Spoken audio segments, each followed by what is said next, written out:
Hello guys, welcome back to my YouTube channel Speak Easy and my name is Manish। तो कैसी चल रही है आप लोगों की इंग्लिश की प्रैक्टिस? आप इंग्लिश की प्रैक्टिस कर रहे हैं तो उसी प्रैक्टिस को आगे बढ़ाने के लिए आज हम एक बहुत ही मजेदार टॉपिक लेकर के आए आप सभी के लिए। आप सभी लोगों ने कीप तो जरूर सुना होगा।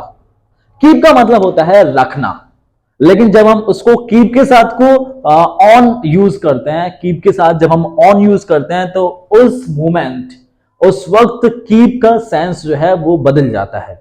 और आज हम सीखेंगे कि भाई कीप के साथ जब ऑन यूज करते हैं तो सेंटेंस में क्या मतलब बन जाता है उस सेंटेंस का।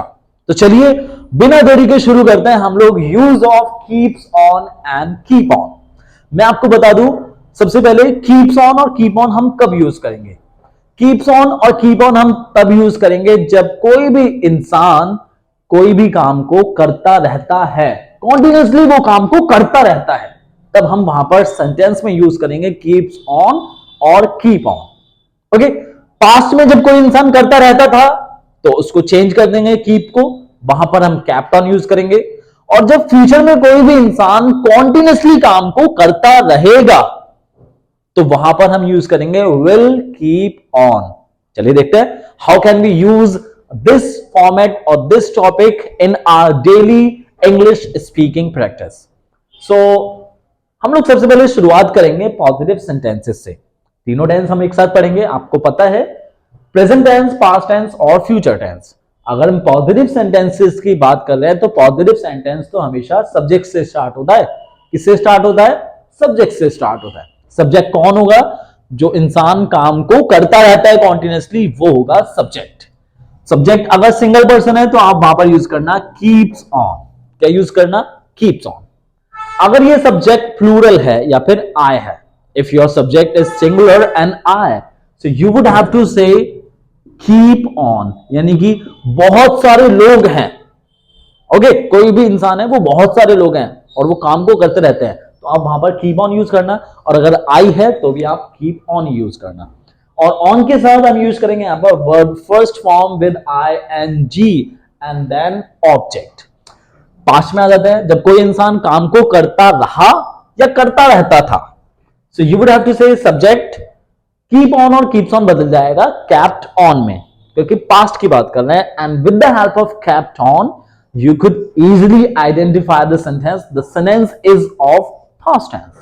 So kept on मैंने यूज करा on के साथ वर्ब फर्स्ट फॉर्म ing के साथ और ऑब्जेक्ट आपने लिख दिया। फ्यूचर में क्या आता है? फ्यूचर में एस और yes वाली फॉर्म्स तो नहीं आती ना, सेकंड फॉर्म आती है पास्ट वाली। सो अब यहां पर क्या आएगा? अब यहां पर आएगा will।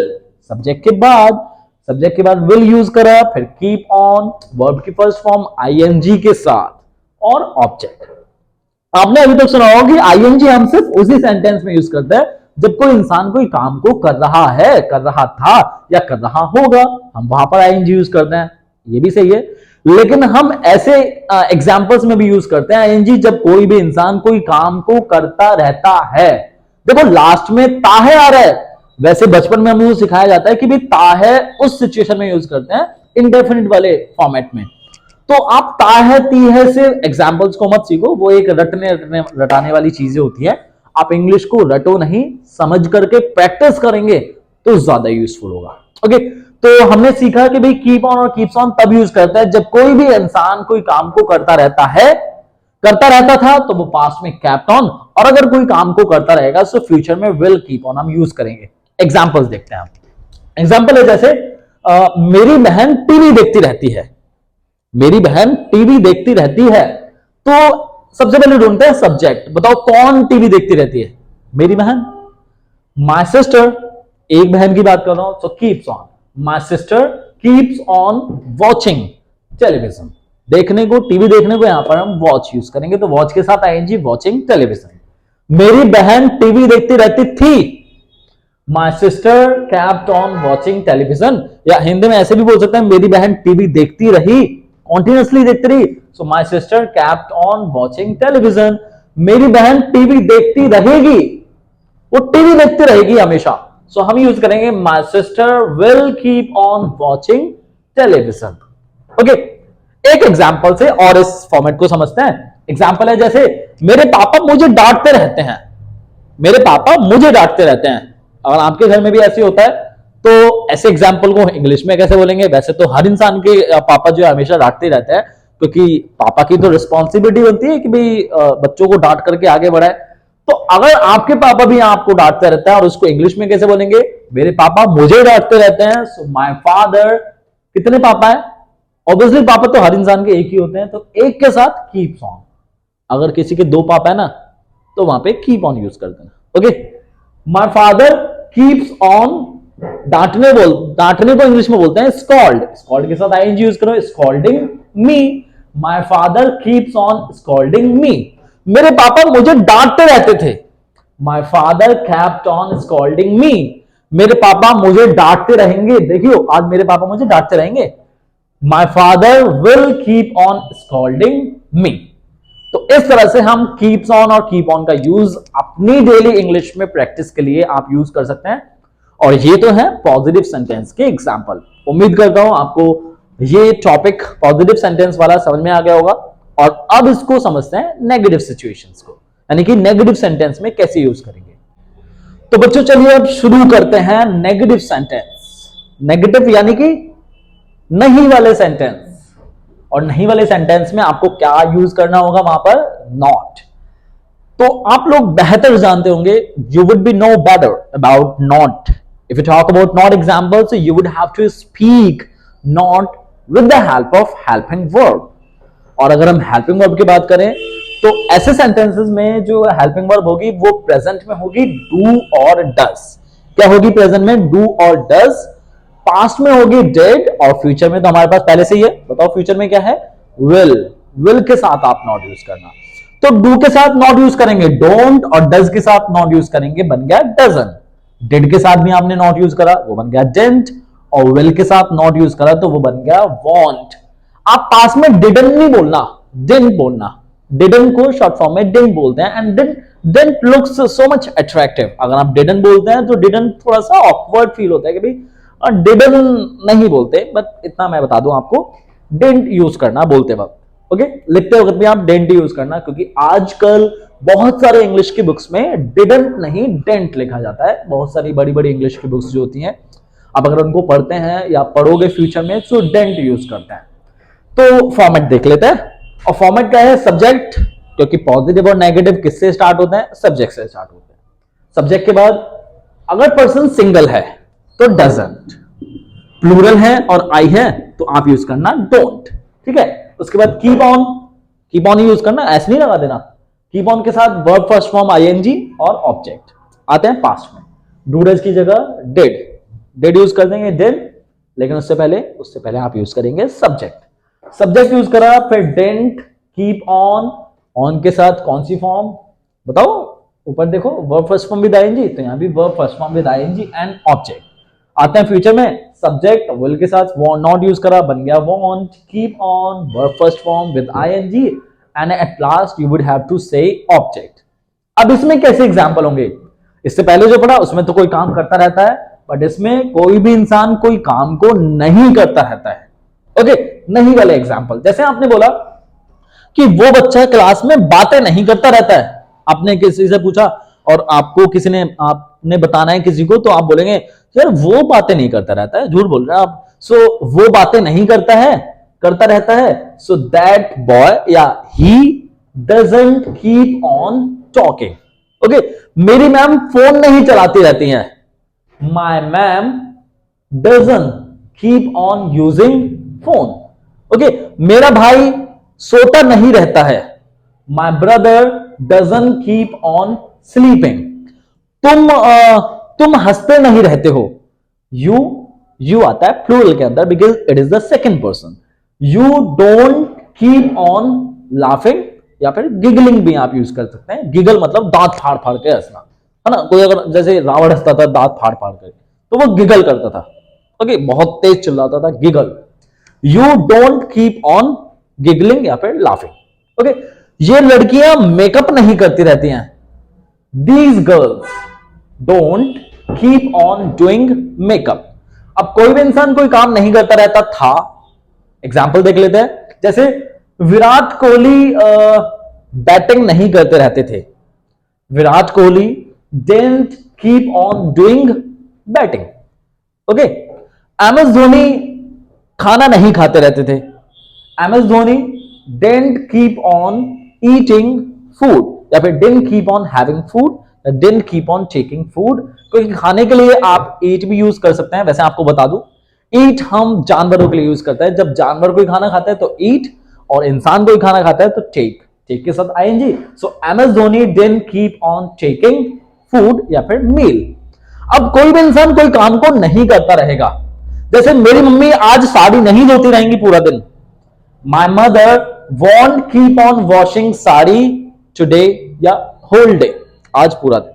ओके, और एग्जांपल देखते हैं फ्यूचर के. एग्जांपल है जैसे कि दुकानदार पैसे नहीं बांटता रहेगा सभी को. Shopkeeper won't keep on distributing money to everyone. दुकानदार पैसे नहीं बांटता रहता था. Shopkeeper didn't keep on distributing money. और मैंने बोला कि भाई ये दुकानदार पैसे नहीं बांटता रहता है, तो नहीं रहता है प्रेजेंट है, आ गया ना, प्रेजेंट में आता है. Shopkeeper doesn't keep on distributing, क्या नहीं बांटता रहता है, मनी. मनी हो गया ऑब्जेक्ट. ओके, ऐसे आप नेगेटिव सेंटेंसेस के एग्जांपल्स को यूज करेंगे अपने इंग्लिश की प्रैक्टिस करते वक्त. राइट, आई होप आपको समझ में आ रही है ये सारी चीजें. अब आते हैं इंटेरोगेटिव फर्स्ट सेंटेंसेस के एग्जांपल पर. चलिए. ओके गाइस, पॉजिटिव और नेगेटिव एग्जांपल तो आपको समझ में आ गए, बहुत अच्छी बात है. और अगर समझ में आ गए तो अब आगे बढ़ जाते हैं. और आगे आपको पता है कि भाई कोई भी सेंटेंस, कोई भी टॉपिक अगर हम सीखते हैं इस वीडियो में, या कोई भी वीडियोस आप देख रहे हैं, तो वो पॉजिटिव, नेगेटिव, इंटेरोगेटिव फर्स्ट और इंटेरोगेटिव सेकंड में हम सीखते हैं. ये टॉपिक भी आज हम चारों सेंटेंस में सीखेंगे. सीखने के बाद आप इनको डेली लाइफ में जरूर प्रैक्टिस में लेकर के आना. देखो, अगर आप वीडियो देखते रहेंगे और बोलने की कोशिश नहीं करेंगे, कीप्स ऑन के एग्जाम्पल, आप इनको हिंदी में तो देखा सुना होगा आपने लोगों के थ्रू. और अगर आप बोलते हैं तो आपने भी बोला होगा कि भाई मेरी मम्मी तो यार हमेशा यही बनाती रहती हैं, मेरे पापा यार हमेशा मुझे डांटते ही रहते हैं. तो ऐसे तो आप बोलते हैं, हिंदी में बातें करते हैं, आप इंग्लिश में भी बातें करो. ज्यादा हार्ड नहीं है, और कोई भी काम इतना हार्ड नहीं होता. अगर आप उसको पूरे दिलो जान से अगर करने की कोशिश करोगे तो वो काम आपके लिए बहुत आसान बन जाएगा अपने आप ही. तो आज हम अब इस वीडियो को आगे बढ़ाते हैं, इंटेरोगेटिव फर्स्ट सेंटेंस की ओर बढ़ते हैं हम. इंटेरोगेटिव फर्स्ट सेंटेंस यानी कि ऐसे सेंटेंस जहां पे क्या सबसे पहले आ रहा है, स्पेसिफिकली क्या सबसे पहले आ जाएगा. ओके, और जब किसी भी सेंटेंस में क्या सबसे पहले आता है तो हम वहां पर व्हाट नहीं बोलेंगे, व्हाट नहीं बोलेंगे. व्हाट की जगह क्या बोलेंगे, देखते हैं. आपको सबसे पहले यूज करना है डू और डज. जो हेल्पिंग वर्ब है ना, वो सबसे पहले लिख देना, वो सबसे पहले बोलने की कोशिश करना. यानी कि सिंगुलर के साथ डज यूज करना और प्लूरल और आई के साथ यूज करना डू. फिर आप सब्जेक्ट यूज कर रहे हैं कीप ऑन, क्योंकि वो तो जरूर है, कीप ऑन तो आपको जरूर यूज करना है. और उसके बाद वर्ब की फर्स्ट फॉर्म आईएनजी के साथ और प्लस ऑब्जेक्ट. बात करते हैं पास्ट टेंस की. पास्ट टेंस में डिड एग्जांपल है, डिड मतलब डिड हेल्पिंग वर्ब है, एग्जांपल नहीं, डिड हेल्पिंग वर्ब है. और डिड सब्जेक्ट, चाहे सिंगल हो, चाहे प्लूरल हो, चाहे आई हो, यू हो, दे हो, कुछ भी हो जाए सब्जेक्ट, वहां हमेशा डिड ही आता है. डिड ने जो है भाई एक शपथ ले रखी है, डिड के अलावा किसी के पास ऐसी हिम्मत नहीं है जो आ जाए यहाँ पे डिड. ओके, डिड ही आएगा. डिड के बाद सब्जेक्ट प्लस कीप ऑन, और ऑन के साथ वर्ब फर्स्ट फॉर्म आईएनजी के साथ और प्लस ऑब्जेक्ट. ऐसे फ्यूचर में विल सब्जेक्ट कीप ऑन, फिर वर्ब फर्स्ट फॉर्म आईएनजी के साथ और लिख देना ऑब्जेक्ट. अब इसमें एग्जाम्पल कैसे होंगे जिसमें क्या सबसे पहले आ रहा है, और आप पूछेंगे कि भाई ये क्या यही करता रहता है. जैसे मैं एक एग्जाम्पल के थ्रू आपको बताता हूं. हमने पूछा, अरे क्या तेरा भाई चोरी करता रहता है हमेशा, क्या तेरा भाई हमेशा चोरी करता रहता है, पूछ रहा हूं ना मैं. और क्या सबसे पहले आ गया, तो लिखते हैं, यूज करते हैं ये वाला फॉर्मेट. तेरा भाई यानी कि सिंगल पर्सन है. Does your brother keep on stealing, keep on stealing always, चोरी करना, स्टील हम को यूज करेंगे. Does your brother keep on stealing always, क्या तुम्हारा भाई हमेशा चोरी करता रहता है. क्या वो लड़का क्लास में रोता रहता है. क्या कहां पर आ गया सबसे पहले, तो आप समझ गए, घंटी बज जाएगी आपके दिमाग के अंदर कि भाई इंटेरोगेटिव फर्स्ट सेंटेंस है तो, और कीप ऑन वाला एग्जांपल है तो कीप ऑन यूज करते हैं. क्या वो लड़का क्लास में रोता रहता है? Does that boy keep on weeping in class या क्राइंग इन क्लास? ओके, क्या वो लड़की पानी पीती रहती है? Does that girl keep on drinking water? क्या वो लड़की पानी पीती रहती थी? Did that girl keep on drinking water? यार, क्या वो लड़की पानी पीती रहेगी क्या? क्या वो लड़की पानी पीती रहेगी? तो हम बोलेंगे will that girl keep on drinking water? यार, मेरे को एक बात बता, क्या तुम्हारा दोस्त पैसे मांगता रहता है तुमसे? क्या तुम्हारा दोस्त हमेशा तुमसे पैसे मांगता रहता है? क्या आगे सबसे पहले और रहता है, कोई भी काम करता रहता है, अब वो मांगने का काम करता रहता है। तो does your friend keep on asking money from you? क्या तुम्हारा दोस्त तुमसे हमेशा पैसे मांगता रहता था? Did your friend keep on asking money from you? यार, क्या तुम्हारा दोस्त हमेशा तुमसे पैसे मांगता रहेगा बे? तो पैसे मांगता रहेगा। Will your friend keep on asking money from you? ये है क्या वाला एग्जाम्पल, यानी कि इंटेरोगेटिव फर्स्ट सेंटेंसेस के एग्जाम्पल। अब आते हैं इंटेरोगेटिव सेकंड सेंटेंस के एग्जाम्पल का, जो कि लास्ट सेंटेंस है हमारे इस फॉर्मेट का, इस टॉपिक का। और वीडियो को एंड तक जरूर देखना अगर आप इंग्लिश में स्टार्टिंग कर रहे हैं, इंग्लिश बोलने की स्टार्टिंग कर रहे हैं। और ये वीडियो खास करके बिगिनर्स के लिए है, बिगिनर्स को बहुत हेल्प करने वाले हैं, वो चाहे बच्चे हो, बड़े हो, एम्प्लॉयज हो, कोई भी काम करते हो। देखो, इंग्लिश सबके लिए हेल्पफुल है। इंडिया में अगर आप रहते हैं तो इंग्लिश के बिना आप बिजनेस नहीं कर सकते। आप स्पोर्ट्स में अगर खेलते हैं, स्पोर्ट्स के फील्ड से बिलोंग करते हैं, तो आपने देखा होगा अगर आप स्पोर्ट्स को अलग लेवल पर ले जाना चाहते हैं अपनी लाइफ में, तो आपको इंग्लिश बहुत हेल्प करेगी, इंटरनेशनल लेवल तक हेल्प करेगी। आप जॉब करते हैं, without skills, without English language, you can not be hired in interview.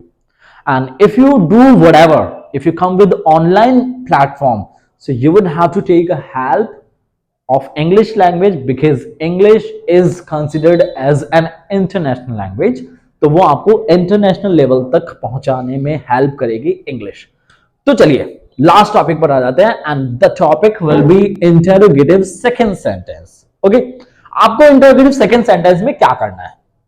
क्या करना है, कोई बता सकता है? खैर, बता तो पाओगे नहीं भी, ऑनलाइन हम लोग चल रहे हैं, ऑफलाइन क्लास तो हो नहीं रही है जो आप मेरे को वो जवाब देंगे। बट आप समझ तो गए होंगे भी इंटेरोगेटिव सेकंड एग्जांपल क्या होते हैं। यानी कि जब क्या, क्यों, कैसे, कब, कहां, किस लिए, किसके साथ, जितने भी दुनिया भर में क्वेश्चन वर्ड भरे पड़े हैं, वो सारे की इंग्लिश आपको पता है और आप उसको सबसे पहले यूज कर देंगे। यानी कि स्टार्टिंग जो होगी वो क्वेश्चन वर्ड से होगी इंटेरोगेटिव सेकंड सेंटेंसेस के एग्जांपल्स में। ठीक है, कोई भी क्वेश्चन वर्ड हो सकता है और क्वेश्चन वर्ड आपको पता होना चाहिए इंग्लिश में। जैसे हम बोलते हैं, हाँ भाई तू कहां जाता रहता है? भाई तू कहां जाता रहता है? हम बोलते हैं इसको बहुत तरीके से बोलते हैं, बहुत बार बोलते हैं, तू कहां जाता रहता है? Where do you keep on going? तुम कहां जाते रहते थे? Where did you keep on going? तुम कहां जाते रहोगे? Where will you keep on going? अब जैसे सपोज स्कूल में पेरेंट्स मीटिंग हो गई और पेरेंट्स ने शिकायत करी, क्या कहते हैं, टीचर्स ने शिकायत करी पेरेंट्स से कि तुम्हारा बेटा जो है वो क्लास में बात करती रहती है। और आपके पेरेंट्स आपसे पूछते हैं, हाँ भाई बताइयो, तुम किससे बात करते रहते हो? यानी कि तुम किसके साथ बातें करते रहते हो पूरा दिन? तो किसके साथ बातें करते रहते हो पूरा दिन? With home do you keep on talking in class? तुम किसके साथ बातें करते रहते थे? With home did you keep on talking? और तुम किसके साथ बातें करते रहोगे? With home will you keep on talking? ये है हमारे क्वेश्चन वर्ड्स वाले एग्जांपल, यानी कि इंटेरोगेटिव सेकंड वाले एग्जांपल्स। एक एग्जांपल से और समझते हैं इस टॉपिक को। जैसे पुलिस वाला एग्जांपल लेते हैं, ठीक है। पुलिस कहां जाती रहती है? या जाने वाला एग्जांपल नहीं देते, कोई और एग्जांपल लेते हैं। पुलिस क्यों लोगों से फाइन लेती रहती है? वाई? क्या लगता है, पुलिस जो है सिंगल है प्लूरल है? प्लूरल है। So why do police keep on taking fine from people? Police लोगों से फाइन क्यों लेती रहती थी? Why did police keep on taking fine from people? Police लोगों से फाइन क्यों लेती रहेगी? Why will police keep on taking fine from people? लोगों से from people. ये है हमारे इंटरोगेटिव सेकंड सेंटेंस के एग्जाम्पल। अगर दोस्तों अगर आपको कोई भी फॉर्मेट आपको समझ में नहीं आता है, बहुत सारी सिचुएशन ऐसी होती है जो आपको समझ में नहीं आएगा, तो कोशिश करो वीडियोस को बार बार देखने की, क्योंकि कोई भी काम एक बार में नहीं होता है, बहुत बार हो भी जाता है। वो कब होता है? जब आपको थोड़ा सा उसके बारे में पहले से पता हो। ओके, और अगर आप बिगिनर हैं, नए हैं हमारे चैनल पर, तो आपको वीडियो बार बार देखनी होंगी। अगर आप किसी भी काम को बार बार सही तरीके से करेंगे, सो you would become perfect and you would become fluent. तो ये वीडियो आपको बहुत हेल्प करेगी, और आप चाहते हैं कि लोगों को भी इसके बारे में अवेयरनेस हो, तो इस वीडियो को दोस्तों के साथ जरूर शेयर करना, हेल्प जरूर करना लोगों की, क्योंकि अगर आप इस दुनिया में आए हैं तो आपको हेल्प तो करनी पड़ेगी। आप लोगों की हेल्प करो, लोग आप ही हेल्प करेंगे, और ऐसे ही जो है हमारी वर्ल्ड की जो साइकिल है वो चलती रहेगी। और आपने एक वीडियो जो एक नई वेब सीरीज आई है अलख पांडे सर की, अगर आपने देखी हो, उसमें अलख पांडे सर वर्मा जी से जब मिलते हैं गैलेक्सी पॉइंट पर, तो वर्मा जी एक बेहतरीन डायलॉग कहते हैं उनसे, और वो डायलॉग है कि भाई the purpose of life is to seek knowledge and impart it. यानी कि हमारी लाइफ का उद्देश्य सिर्फ यही है कि हम नॉलेज को ढूंढते रहें और उसको लोगों को बांटते रहें। तो आप भी नॉलेज को ढूंढते रहिए और लोगों को बांटते रहिए, और ये आपकी जिंदगी का उद्देश्य है, क्योंकि नॉलेज ढूंढते रहोगे, नॉलेज लेते रहोगे, तो लाइफ में हमेशा आगे बढ़ते रहोगे। ओके, हर एक सेकंड में, हर एक मोमेंट में, हर एक वक्त आपको नॉलेज लेनी है, हर चीजों से, हर चीज से आपको नॉलेज लेनी है। सो दोस्तों, अगर आपको ये वीडियो पसंद आई हो तो लाइक शेयर एंड कमेंट जरूर करना, और दोस्तों को जरूर शेयर करना। बाद में जरूर हाजिर होंगे आपके लिए नए और स्पेशल टॉपिक के साथ, जो कि आपके लिए बहुत प्रैक्टिकल होगा। मिलते हैं नेक्स्ट वीडियो में, तब तक के लिए bye bye, thank you so much and take care.